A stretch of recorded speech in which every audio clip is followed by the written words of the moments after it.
चेतनार चैताली क्यों जीवन सार्थक जीवन बहुत वर्ष बंचा ना अल्प वर्ष भितर किसी भल कम कर उत्कलमणि गोपबंधु दास लिखिंट मानव जीवन नुहे केवल वर्ष मास दिन दंड कर्मे जीए नर कर्म एकातार जीवनर मानदंड।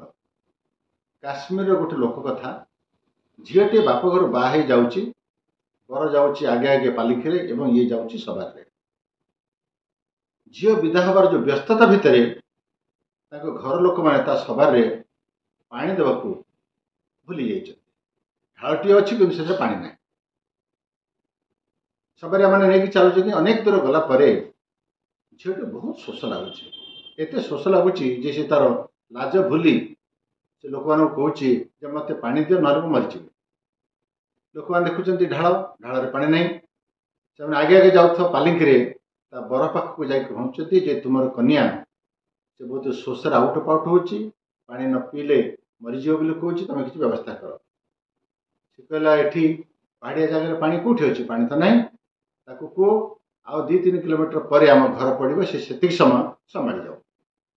से कथा सी कहते ये मत संभाल चेष्टा करते शोष लगी कालिया भितर झाल नाल एत विपर्यस्त हो पड़ी से शोष संभाली पारनी गोटे समय जो तार हाथ गोड़ा नाठी जाऊँगी सी मूर्छा ही भाई अवस्था शोई पड़ू से सवारी भितर पानी न पीले से मरीज एक जना पड़ जाऊँगी से लोक मैंने सवारिया मैंने जाकि बर कहते तुम कन्या अवस्था बहुत शोचनीय तेणु तुम्हें किसी व्यवस्था कर यही समय भितर मेढ़ा पल नहीं गोटे पिलाटी फेरुची तार बयस 20-21 वर्ष बयस हम सी खबर जाऊँगी एम व्यस्तता देखिकी सी तार बर पाक जा कहूँ तुम कि निर्दय लोक तुम हृदय बोली किसी ना कि तुम कन्या पानी न पीले मरीज अषाढ़ की पड़ा तुम कौच 2-3 किलोमीटर अपेक्षा कर से बरटी कहला पानी कौटी अच्छी कौटू आनी मुझे पानी देवी मेषपाड़क से अनेला पहाड़ तले देखुची गोटे टुबी गाड़िया भाया पानी दिशुची से कौच तुम से पानी आनुन तो जापर तो ये 100-150 फुट हम तले रही मुझे तौक ओल्लैकी जी पानी आनी पुणी चढ़ी आसबि एवं आसिक पहुँची ये पानी देवी ये कौन संभव कहला कहीं संभव नुह कि मेषपाड़क कौच पानी न पीले जी मरीज तू जदि एत समर्थ से पानी तक पीए देबू मुझे तो शपथ कर कहूँ संकल्प कर कहूँ तू पानी आनिक पीआ मुझे तो सागर बाहर देवी सी तोर स्त्री हम मुझे एका एका मो घर को पड़े कारण तार पुरुषाकार को ये आह्वान मेषपाड़कर बाहापी कौन आग्रह नाला इच्छा नाला सी तार मेढ़ा मानू निज निज दायित्व छाड़ी ढालटी धरला गामछा भिड़ला और पहाड़ तौक ओह्लैला बहुत कष्ट पहाड़ तले पहुँची टुबी गाड़िया पाखे से निजे दिन सारा मेढ़ा पल सांगे दौड़ी दौड़ी क्लांत ताकू भी भोक लगुच शोष लगुच हुए घरे पहुँची थे निजे खाई था पानी पी था सी जो से टुबी गाड़िया जाकि पानी चलाए धरुची आंजुड़ी निजे पीवाई चाहूँगी से मौली जाइथवा झाउली जाइथवा जेकोसी मुहूर्त मरी जाई पारे से कन्याटर से बोहूटर तार चेहराटा से पानी भितर पानी जोड़े झलसी उठुची से निजे पानी पाटी को नहीं पारुनी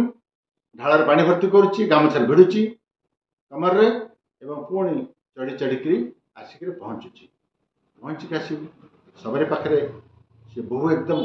तार अवस्था असंभाल से पानी पियाऊँची बहुटी साष्टम होची समस्ते आश्वस्त होती खुशी भी होती बहुटे जीवन बंचीगला बहुटे धीरे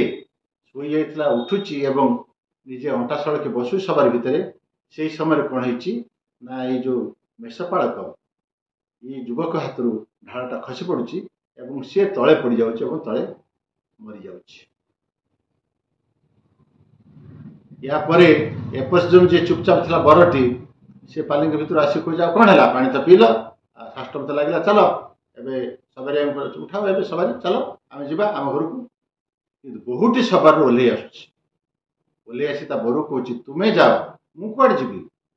कड़े जीव माने आम घर को जा कहला जो मुहूर्त तुम्हें संकल्प कर से युवकटी को जे से पानी आनी मत पीएले सी मोर बर हम तमें मत संगे बाहा करदेव एवं से जो मुहूर्त पानी आनी मत पीआई धर्मतः मुझे स्त्री और सी मोर स्वामी मरी जाइए मो विधवा मुझे शव संस्कार करी तुम्हें तुम घर को चली जाओ समस्ते स्तब्ध हो पार्टी किंतु किसी कहींपारना मोर कहबार कथा हूँ अनेक लोक बंची थे मरती किछ लोक मलापर मत बंचती ये मेषपाल से भड़ी तेणु बहुत लंबा जीवन बंची नाला कि से छोटिया जीवन भितर से भड़ी किसी कम करता जहाँकि काश्मीर लोक कथार से अमर होकर रही लंबा जीवन बड़ कथा नुह अर्थपूर्ण जीवन बंचाटा ही सबुठ बड़।